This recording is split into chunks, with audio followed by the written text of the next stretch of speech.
जय माता दी दोस्तों, मैं हेमान्या मेहरा अम्बे कृपा चैनल में आपका स्वागत करती हूँ। आज आप सुनेंगे श्रीमद् देवी भागवत के अध्याय नंबर 18 और इस चैनल को लाइक और सब्सक्राइब करें। धन्यवाद। अष्टादशो अध्याय। सुखदेव जी के प्रति राजा जनक का उपदेश। सूत जी बोले, सुखदेव जी को आया हुआ सुनकर पवित्रात्मा राजा जनक अपने पुरोहित को आगे करके मंत्रियों सहित उन गुरुपुत्र के पास गए। महाराज जनक ने उन्हें बड़े आदर से उत्तम आसन देकर विधिवत सत्कार करने के पश्चात एक दूध देने वाली गो प्रदान करके उनसे कुशल पूछा। सुखदेव जी ने भी राजा की पूजा को यथाविधि स्वीकार किया और अपना कुशल बताकर राजा से भी कुशल मंगल पूछा। इस प्रकार कुशल प्रश्न करके सुखदायी आसन पर बैठे हुए शांति चित्त वाले व्यासपुत्र सुखदेव जी से महाराज जनक ने पूछा, हे महाभाग, मेरे यहाँ आपने स्पर्श का आगमन किस कारण हुआ? हे मुनि श्रेष्ठ, उस प्रयोजन को बताइए। सुखदेव जी बोले, महाराज, मेरे पिता व्यास जी ने मुझसे कहा कि वह विवाह कर लो, क्योंकि सब आश्रमों में ग्रस्त आश्रम ही श्रेष्ठ है। गुरु रूपी पिता की आज्ञा को बंधन कारक मानकर मैंने उसे स्वीकार नहीं किया। उन्होंने समझाया कि ग्रस्त आश्रम बंधन नहीं है, फिर भी मैंने उसे स्वीकार नहीं किया। इस प्रकार मुझे संशय युक्त चित्त वाला समझकर मुनि श्रेष्ठ व्यास ने तथ्य युक्त वचन कहा, तुम मिथिला चले जाओ, खेद न करो, वहाँ राजश्री जनक रहते हैं।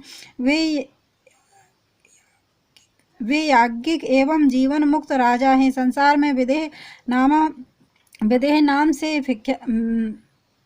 विख्यात वे वहाँ निष्कंटक राज कर रहे हैं। हे पुत्र, महाराज जनक राज करते हुए भी माया के जाल में नहीं बंधते, तब हे परंतपर, तुम वनवासी होते हुए भी क्यों भयभीत हो रहे हो? उन नृपश्रेष्ठ विदेह को देखा और अपने मन में उठते हुए मोह का त्याग करो। हे महाभाग, विवाह करो, अन्यथा जाकर उन राजा से ही पूछो, वे राजा तुम्हारे मन में उत्पन्न संदेह का समाधान कर देंगे। तत्पश्चात हे पुत्र, उनकी बात सुनकर तुम शीघ्र ही मेरे पास चले आना। हे महाराज, मैं उन्हीं के आदेश से आपकी पुरी में आया हूँ। हे राजन, हे अघन, मैं मोक्ष का अभिलाषी हूँ, अतः जो कार्य मेरे लिए उचित हो वह बतलाइए। हे राजन, तप, तीर्थ, व्रत,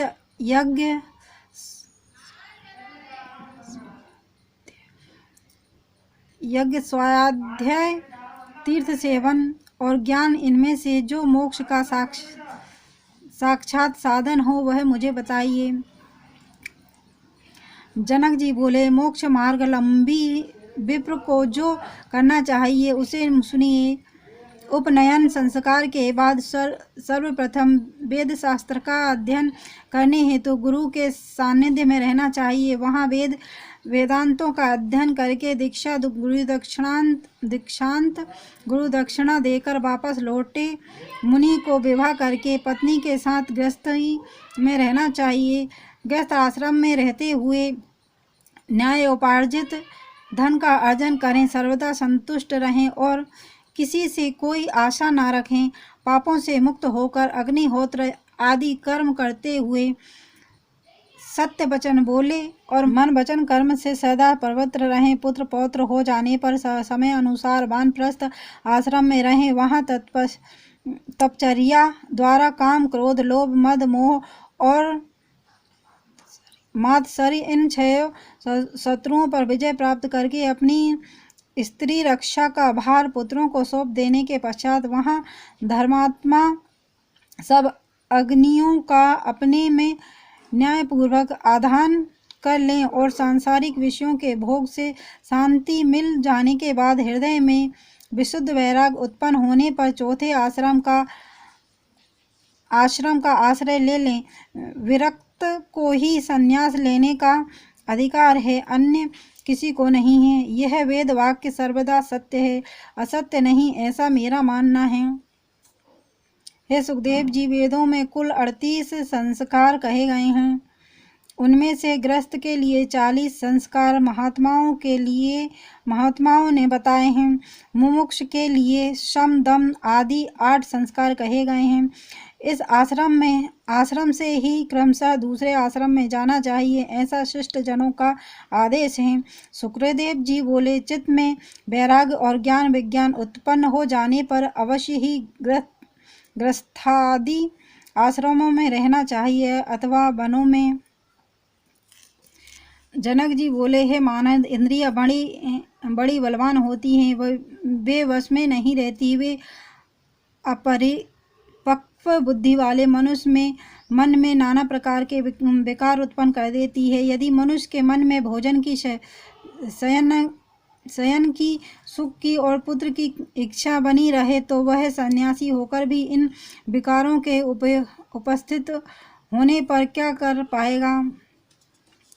वासनाओं का जाल बड़ा ही कठिन होता है, वह शीघ्र नहीं मिटता। इसलिए उनकी शांति के लिए मनुष्य को क्रम से उसका त्याग करना चाहिए।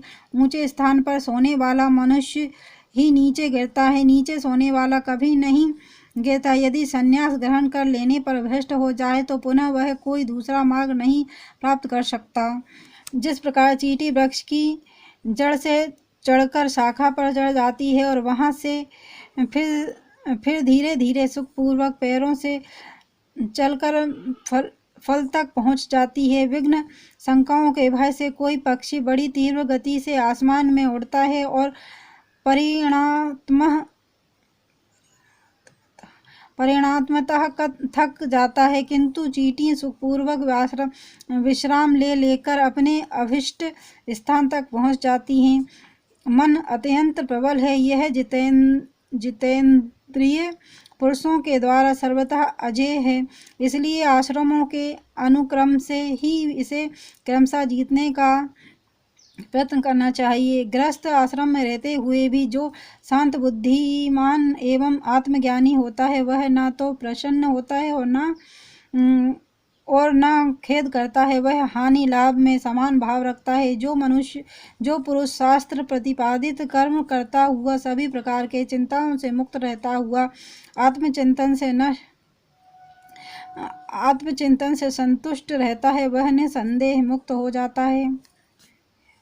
हे अघन, देखिए, मैं राजकार्य करता हुआ भी जीवन मुक्त हूँ। मैं अपने इच्छा अनुसार सब कुछ काम करता हूँ, किंतु मुझे शौक या हर्ष कुछ भी नहीं होता। जिस प्रकार मैं अनेक भोगों को भोगता हुआ तथा अनेक कार्यों को करता हुआ भी अनासक्त हूँ, उसी प्रकार हे अघन, आप भी मुक्त हो जाइए।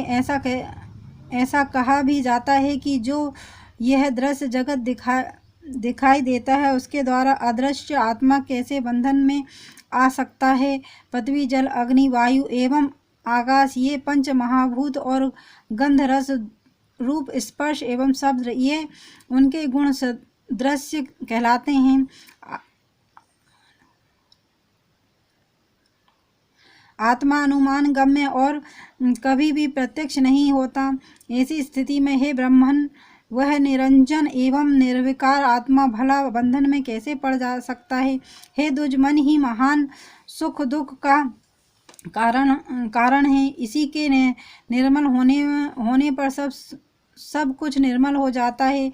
सभी तीर्थों में घूमते हुए वहां बार बार स्नान करके भी यदि मन निर्मल नहीं हुआ तो वह सब व्यर्थ हो जाता है। हे परंतप, बंधन तथा मोक्ष का कारण ना यह देह है और ना जीवात्मा है और ना ये इंद्रियां हैं, अपितु मन ही मनुष्यों के बंधन एवं मुक्ति का कारण है। आत्मा तो सदा ही शुद्ध तथा मुक्त है, वह कभी बंधता नहीं है।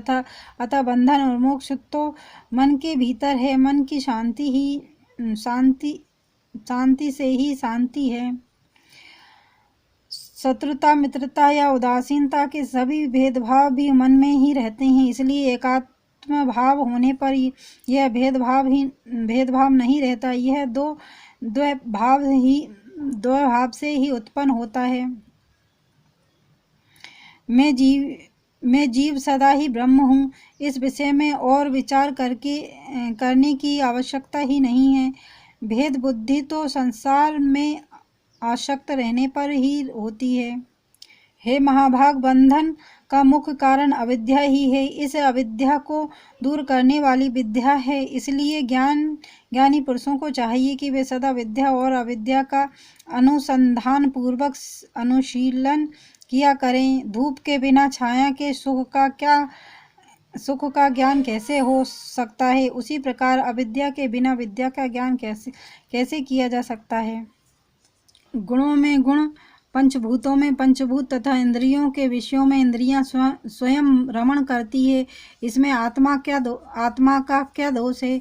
हे पवित्र आत्मन, सबकी सुरक्षा के लिए वेदों में सब प्रकार के मर्यादा की व्यवस्था की गई है। यदि ऐसा न होता तो नास्तिकों की भांति सब धर्मों का नाश हो जाता। धर्म के नष्ट हो जाने पर सब कुछ नष्ट हो जाएगा और सब वर्णों की आचार परंपरा का उल्लंघन हो जाएगा। इसलिए वेदोपष्टि मार्ग चलने वालों का कल्याण होता है। इसलिए वेदोपष्टि मार्ग पर चलने वालों का कल्याण होता है। सुखदेव जी बोले, हे राजन, आपने जो बात कही उसे सुनकर भी मेरा संदेह बना हुआ है। वह किसी प्रकार भी दूर नहीं होता।